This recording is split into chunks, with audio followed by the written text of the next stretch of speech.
بسم الله الرحمن الرحیم حامدا ومصلیا اما بعد. زما معزز کتونکو، یقینا د زکات مسائل هغه ما تاسو سره روان کړي دي. نو متعدد مسائل می استاسو مخ ته وړاندې کړل. یو مسله بل هغه هم استاسو مخ ته شریک کوم. دا هغه مسائل محترم چې کوم زمونږ استاسو شب او روز مخ ته راځي او زمانه اکثر ملګری کم تپوسونه کوي.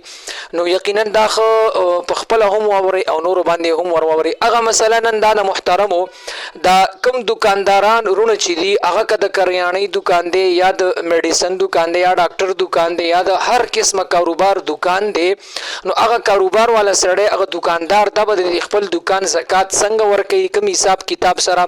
نو محترم او مختصر شان جواب ستاسو مخې ته په یو منټ دوه کې وړاندې کوم.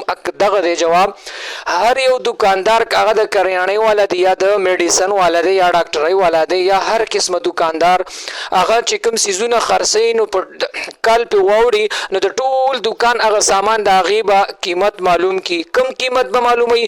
قیمت فروخت. هغه قیمت به معلوموي چې په کم باندې دا گاهک لور کوي.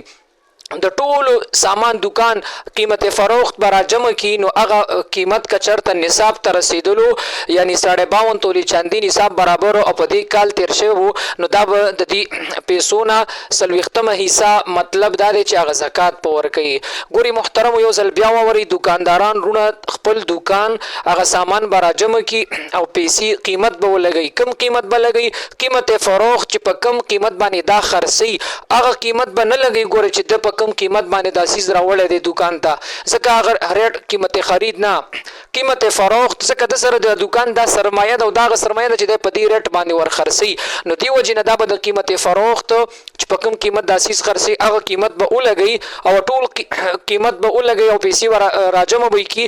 بیا به د هغې نه 40% مطلب 40مه حصہ هغه زکات دا به وباسي.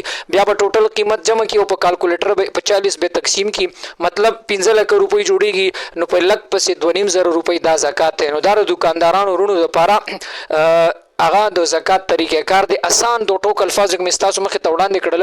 نو امید دی چې الله تعالی دې موږ تاسو نو محترمو نور مسایلو د پاره هم زمونږ د چینل د یوټیوب هم دی، د فیسبوک پیج هم دی، دا سبسکرایب کوي او شیر کوي هم، ځکه چې یو بل مسلمان ته د دین هغه مسله ورسي. واخر دعوانا ان الحمد لله رب العالمین.